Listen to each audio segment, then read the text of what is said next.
जी नाज़रीन, असां district press club में मौजूद आहियूं। हिते पीमा डिस्ट्रिक्ट प्रेस क्लब पारां जेको आहे कोरोना वायरस जे हवाले सां प्रोग्राम हिकिड़ो सेमिनार मुनक़िद कयो वियो आहे। उन में जेको आहे अल ख़िदमत फाउंडेशन पारां ऐं सियासी समाजी माण्हू हिसो वरितो आहे। अचो त हिन डॉक्टरनि सां हिन सां जेको आहे त साफ़ सां ॻाल्हियूं कयूं, छा चवणु आहे। Human to human, by hand, by shaking hand, by hugging. What sort of blood is a very dangerous, highly contagious. Previously, we have other medical conditions that were highly contagious, but this is the more dangerous ailment, or rather to say disease. कि अल्लाह ताला ने जब इंसान को पैदा किया, इससे जब हम निकलते हैं, तजावुज़ करते हैं, तो ये कॉम्प्लिकेशन हमारा सामना करते हैं। अल्लाह के अज़ाब हमारे ऊपर नाज़िल होते हैं।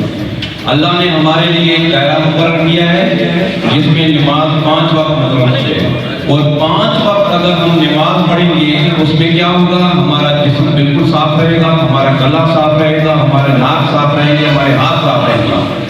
हिकु त असांजे प्रेस क्लब जे दोस्तनि जी महिरबानी आहे जो हिकिड़ो वॾो अहम प्रोग्राम हिते रखियो आहे, जेको हिन महिल ताईं कंहिं बि गवर्नमेंट सेक्टर जे माण्हू न रखियो आहे।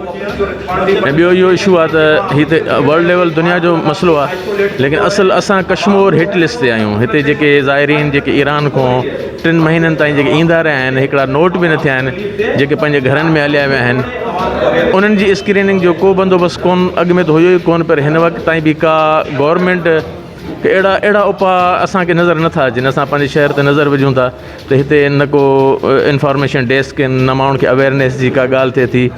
जेके हुकूमत पंहिंजा ऑर्डर जारी बि कया, उहो चंद शादी हाल वग़ैरह त बंदि थिया, लेकिन त शहर जी सिचुएशन ॾिसो, माण्हुनि जी भीड़ लॻी पई आहे, एॾी रश लॻी पई आहे, उन ते का तवजा कोन्हे। हीउ हिकिड़ो सीरियस इशू आहे। असां गवर्नमेंट खां मुतालबो कंदासीं त इन्हनि ते पूरी तरह तवजा ॾियनि ताकी इंसानी जानियूं जेके आहिनि उहे ज़ाया थियण खां बची वञनि।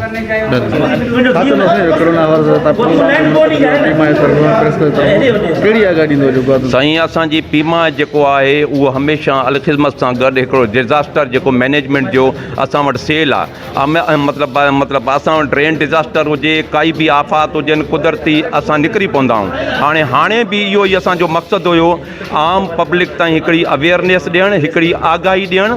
उनजो मतिलबु इहो हो त जेके रूट लेवल जा माण्हू आहिनि, जेके हेठियां माण्हू आहिनि, असांजो मैसेज उन ताईं पहुचे, उन ते इहा अवेयर थियणु खपे।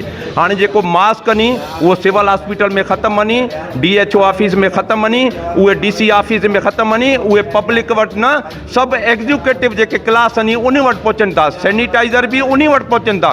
ग़रीब आवाम छा करे, जंहिंजो मुल्क आहे, जेको टैक्सूं ॾिए थी, उन्हनि में इहो अवेयरनेस पैदा करणु खपे त आवाम खे लॉकडाउन जी तरफ़ न वञो, आवाम खे आगाही ॾियो, आवाम खे शऊर ॾियो। आवाम खे जीअं शऊर बेदार थींदो ऐं पाण उहो सेफ थींदा। ऐं जेके बि बॉर्डर्स आहिनि, एयरपोर्ट्स आहिनि या बस स्टैंड्स आहिनि, उन्हनि खे तव्हां लॉकडाउन करे उनखे वॉश बेसन जेके आहिनि उहे उन्हनि खे मुहैया कयो। वॉश बेसन सां जेको बि बसनि में सफ़र करे, हथ धोई करे उन वक़्तु बसनि में सफ़र करे, या मजमे में अचे, या DC ऑफिस जे ॿाहिरूं हिकिड़ो हुजे, सिविल हॉस्पिटल जे ॿाहिरूं हिकिड़ा शेंक कैम्प कयो, उते साबुण बि हुजे, साबुण सां हथ धोई करे उहो पोइ अंदरि थिए। जेकॾहिं इहे शयूं कंदव, असांजो कोरोना क्यूअर थी वेंदो। ॿियो, तव्हां पंहिंजी सफ़ाई रखो, तव्हां पंहिंजी जेकी आहे उहो निमाज़ 5 वक़्तु क़ाइमु कयो, इस्लाम जे पैरामीटर में रही कमु कयो। इहे जेके आहिनि, इहो वायरस जेको आहे इहो आयो आहे चाइना मां, उहो जेको आहे बैट्स मां, चिमड़ा जेके आहिनि उन्हनि मां मुंतक़िल थियो आहे इंसाननि में। इहो छाजे करे, जॾहिं अल्लाह जी हदूद जी वायोलेशन थिए थी, उन पैरामीटर खां असां क्रॉस कयूं था। जॾहिं इंसान में अचे थो, पोइ इंसान उहो ॿिए इंसान खे ॾिए थो। सो कोशिशि करे हथ चङी तरह वॉश कयो, मुंहुं वॉश कयो, 5 वक़्तु नमाज़ पढ़ो, इंशाअल्लाह ताला इहो क्यूर थी वेंदो। उर्दू में हा, कोरोना वायरस जे लाइ इहो आहे साईं त हिन महिल इहा जेकी वबा हली रही आहे, इन जो सभ खां बहितरीनु इलाजु इहो आहे प्रिवेंशन, बचाव जे लाइ असांखे पंहिंजा हथ सही नमूने सां वॉश करणु घुरिजनि, बार बार वॉश करणु घुरिजनि, पाणी ज़्यादा इस्तेमालु करणु घुरिजे, ऐं डीप कॉन्टेक्ट खां असांखे हिक ॿिए खां महफ़ूज़ रखणु घुरिजे।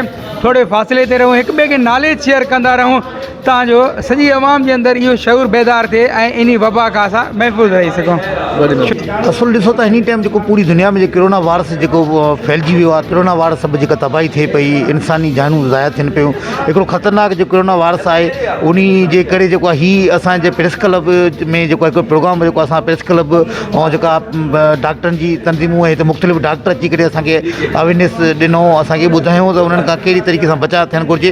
ऐं ॿियो मां तव्हांखे इहो चवंदुसि त जेके बि माण्हू ॿाहिरीं मुल्कनि खां आयल आहिनि, ख़ासि करे ईरान खां, चाइना खां, त उहे पाण मुरादो अची करे इस्पतालनि में अचनि, पंहिंजो दाख़िल कनि, छो त हीअ जेको ख़तरनाक वबा आहे, अगरि हिन जे वबा सां फैलिजी वियो त हीअ असांजे मुल्क में तबाही मचाईंदो। इन जे करे हुकूमत सां गॾोगॾु असांजे आम माण्हुनि ऐं शहरनि जे बि मथां ज़िम्मेवारी आहे त उहे बि अची करे हीअ पंहिंजी टेस्टूं कराइनि।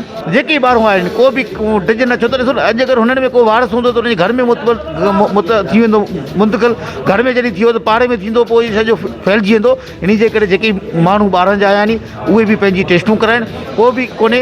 अलाह असांजे मुल्क खे हिन ख़तरनाक बीमारी खां बचाईंदो ऐं इंशाअल्लाह ताला असां हिन ख़तरनाक बीमारी सां सिंध हुकूमत हुन सां तावन करे बि, पर असां आम माण्हुनि खे बि घुरिजे त असां तावन कयूं। साईं, कोरोना वायरस हिकिड़ी तमामु ख़तरनाक बीमारी आहे जेको अॼु तव्हां प्रेस क्लब में हिकिड़ो प्रोग्राम कयो आहे। हीअ हिकिड़ो जॉइंट वेंचर आहे ऐं सुठी ॻाल्हि आहे त पूरी प्रेस, असांजा डॉक्टर, पीमा जा डॉक्टर, हिरा स्कूल तव्हां सां गॾिजी हिकिड़ो अवेयरनेस, हिकिड़ो आगाही जो प्रोग्राम शुरू कयो आहे। कोरोना वायरस तमामु ख़तरनाक आहे, हिकिड़ी वबा आहे, मुसीबत आहे। हीअ ॿारनि खे खंघण सां, निछ ॾियण सां ऐं हिक ॿिए सां ॻाल्हाइण सां थिए थी। हवा में कोरोना वायरस मौजूदु न आहे। सिर्फ़ु पाण खे बचायो, कंहिं परेशान थियण जी ॻाल्हि कोन्हे। अलाह पाक तव्हांखे हिफ़्ज़ अमान में रखंदो। सिर्फ़ु पाण खे बचाइणा। कुझु हाइजिन जा आहिनि, जीअं खंघण खां टिश्यू ॾियणो आहे या ठूठ जे बेंट करे ठूठ ॾियणी आहे, हथ बार बार धोइणा आहिनि, ॿियनि जे साम्हूं 1 फुट जी 1 मीटर जी जेको आहे मुफ़ासिले ते बीहणो आहे, हुजूम में न आहे वञिणो, हिक ॿिए खे जेको आहे हिक ॿिए सां फ्रीक्वेंट मिलणो न आहे। इहे शयूं कंदासीं, इंशाअल्लाह ताला असां कोरोना वायरस खां पाण खे, पंहिंजे प्यारनि खे बचाए सघंदासीं। हाजी नाज़रीन, तव्हां डॉक्टरनि जूं ऐं सहाफ़ियुनि जूं, सियासी समाजी माण्हुनि जूं ॻाल्हियूं ॿुधियूं। हिन जो इहो ई चवणु हुयो त पंहिंजा हथ साफ़ु करणा आहिनि ऐं घर खे जेको घर में वञी करे ॿारनि जा बि हथ साफ़ु करणा आहिनि। ख़ासि करे 3 फुट जेको आहे उहो पाण खे दूपरना रखिणो आहे ऐं तॾहिं असांजो बचाव थी सघे थो। हिन जो इहो बि चवणु आहे त सिविल अस्पताल में कोई मास्क न आहे, ज़िले इंतिज़ाम हिन टाइम ते कुझु बि न करे सघी आहे। हिन जो इहो ई मुतालबो आहे त DC साहिब खे खपे त शहर में कैंप हाणे ऐं जेको आहे त ट्रांसपोर्ट जेकी हलंदी पई आहे उनजो बि जेको आहे त जिते जेको आहे उते साबुण वग़ैरह रखिया वञनि, जीअं मुसाफ़िर हथ धोई करे सफ़र करनि। नज़ीर मीरानी, सोच TV, कंदकोट। सब्सक्राइब कयो हमारे पंहिंजो चैनल सोच TV खे ऐं बेल आइकन के दबाएं, कदें भी न विसारींदा। सब्सक्राइब करें आपके अपने चैनल सोच TV को और बेल आइकन पर क्लिक करना ना भूलें। Don't forget to subscribe our channel Soch TV and press the bell icon.